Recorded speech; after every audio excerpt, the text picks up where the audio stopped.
बाबूजी, ये लीजिए 200 रुपए। हरी सब्जियां ले आइएगा, याद से कुछ छूट ना जाए। और हाँ, हरी मिर्च और धनिया जरूर लाइएगा। इनके ऑफिस के कुछ मित्र आएंगे तो पकौड़े और चटनी बनानी है। याद रहेगा या फिर कागज में लिख कर दूं? ऐसा ना हो कि आप भूल जाएं और मुझे 4 बातें सुनने को मिले। प्रिया अपने ससुर रमेश बाबू से कह रही थी। रमेश बाबू बोले, बहू क्या दूध नहीं लाना है? इतने पैसे में तो दूध नहीं आ पाएगा।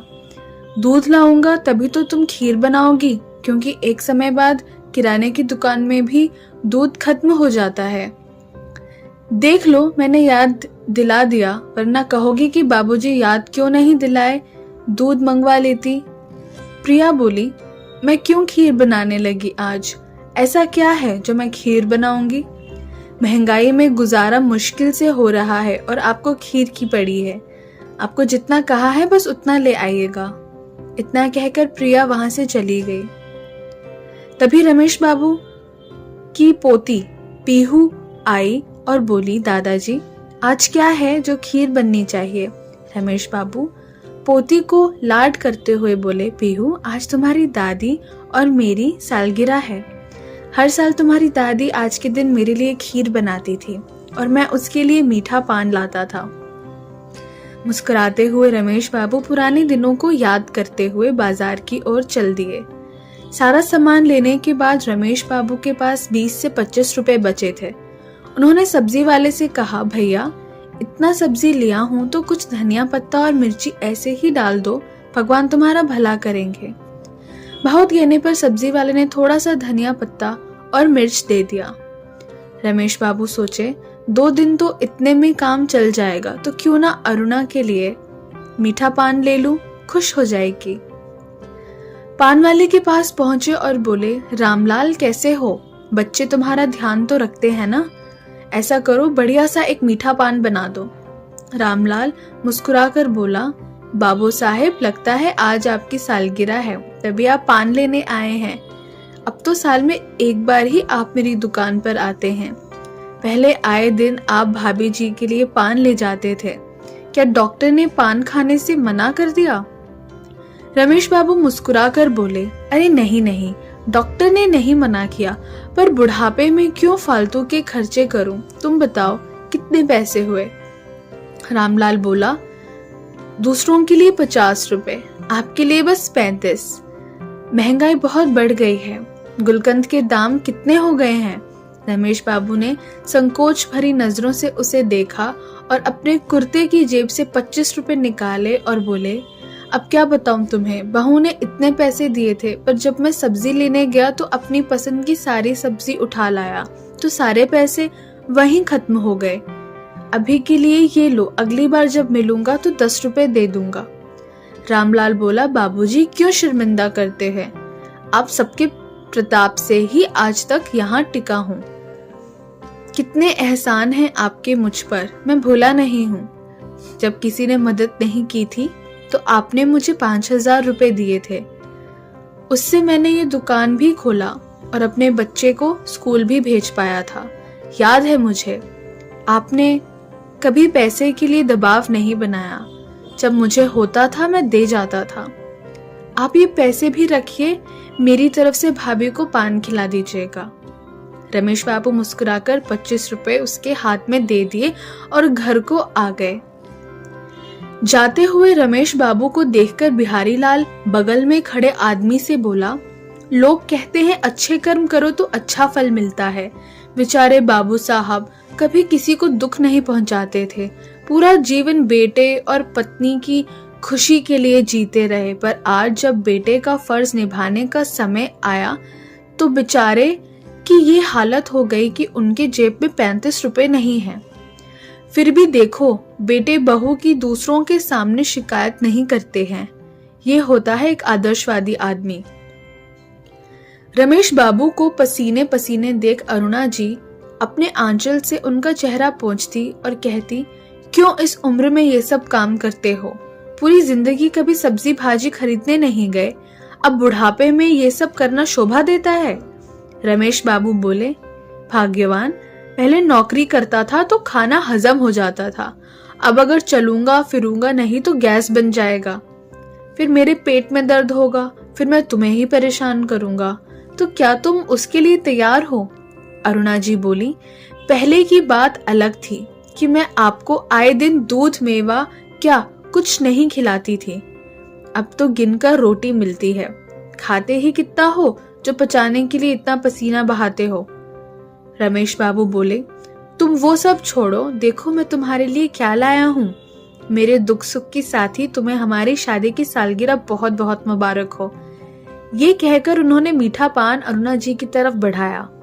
अरुणा जी मुस्कुराकर बोली, हर कोई भूल जाता है पर आप नहीं भूलते। इस मीठे पान की तरह हर कड़वी यादों को भूलकर आप मेरी जिंदगी में मीठापन घोल देते हैं। ईश्वर आपकी सभी कष्ट मुझे दे दे और मेरे सुख आपको दे दे। तभी उधर से प्रिया आई और बोली, बाबूजी, मैंने आपको धनिया पत्ती और मिर्ची लाने को कहा था, ये क्या लाए हैं? कहाँ गए वो पैसे जो मैंने दिए थे? अच्छा, तो वो पैसे आपने माँ जी के लिए पान लेने में खर्च कर दिए?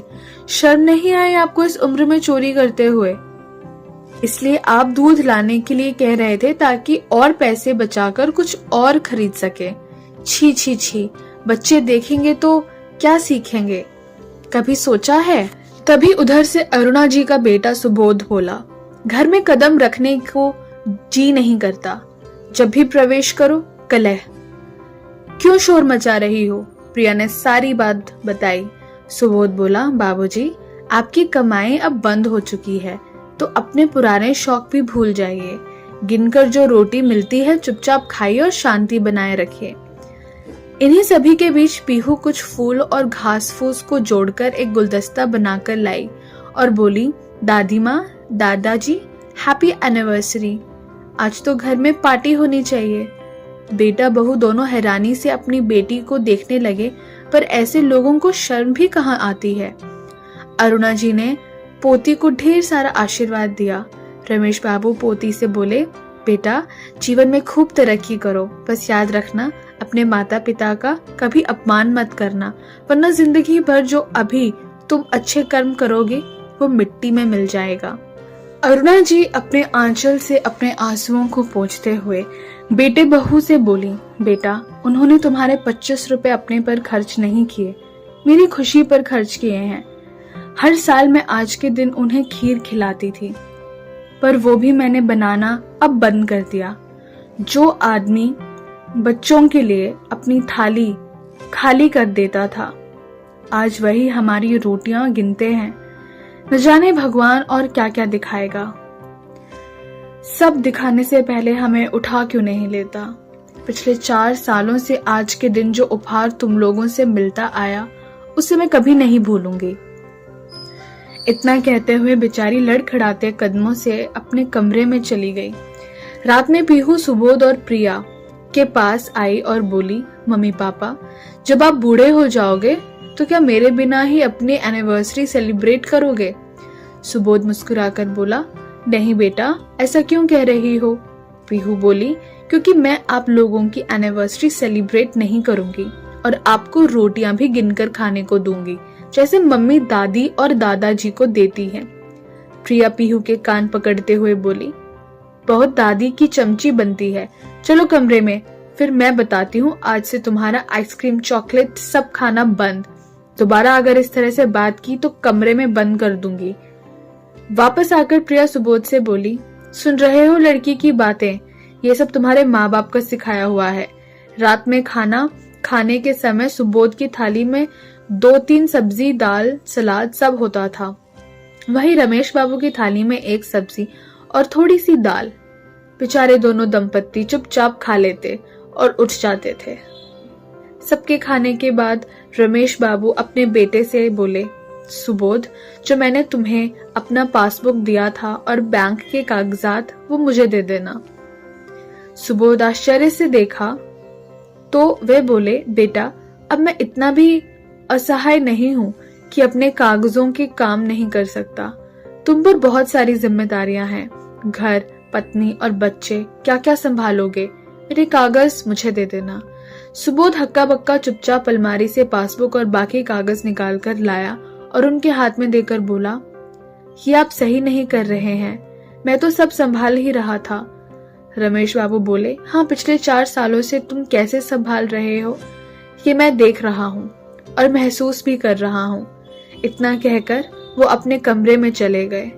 अगले दिन रमेश बाबू नहा धोकर एक थैली में अपने कुछ कागज लेकर घर से निकल रहे थे। सुबोध बोला, बाबूजी कहाँ जा रहे हैं? रमेश बाबू बोले, बैंक जा रहा हूँ, कुछ पैसों की जरूरत है। सुबोध बोला, आपको हो क्या गया है? कल आपने पासबुक और घर के कागज ले लिए, आज अचानक से आपको पैसों की क्या जरूरत हो गई? बुढ़ापे में कहीं कोई नए शौक तो नहीं पाल लिए? इतनी भी जरूरत थी तो मुझसे मांग लेते। रमेश बाबू बोले, बेटा, मैं कोई भिखारी नहीं हूँ जो तुमसे पैसे मांगता रहूंगा। याद है तुम्हें, नौकरी से पहले तुम्हारे मांगने से पहले मैं तुम्हारे हाथों में पैसे रख देता था। मुझे पेंशन भले ही ना मिलता हो, पर रिटायरमेंट के बाद जो भी पैसे मुझे मिले हैं वो मेरे हैं। शाम को जब दफ्तर से लौटकर आओगे तो मुझे तुमसे जरूरी बात करनी है, भूल मत जाना। इतना कहकर रमेश बाबू बड़े आत्मविश्वास के साथ घर से बाहर निकल गए। रमेश बाबू शाम तक घर नहीं आए तो अरुणा जी को उनकी चिंता हो रही थी। करीब 4:30 बजे रमेश बाबू घर आए। अरुणा जी के लिए 2 सूती की साड़ी और दूध की थैली देते हुए बोले, अरुणा, कल तो मैं तुम्हें कुछ दे नहीं पाया। ये लो, तुम्हारी सभी साड़ी बहुत पुरानी हो गई थी, और ये लो दूध, मेरे लिए खीर बनाओ जो तुमने कल नहीं बनाई थी। अब तुम्हें किसी की 4 बातें सुनने की जरूरत नहीं है।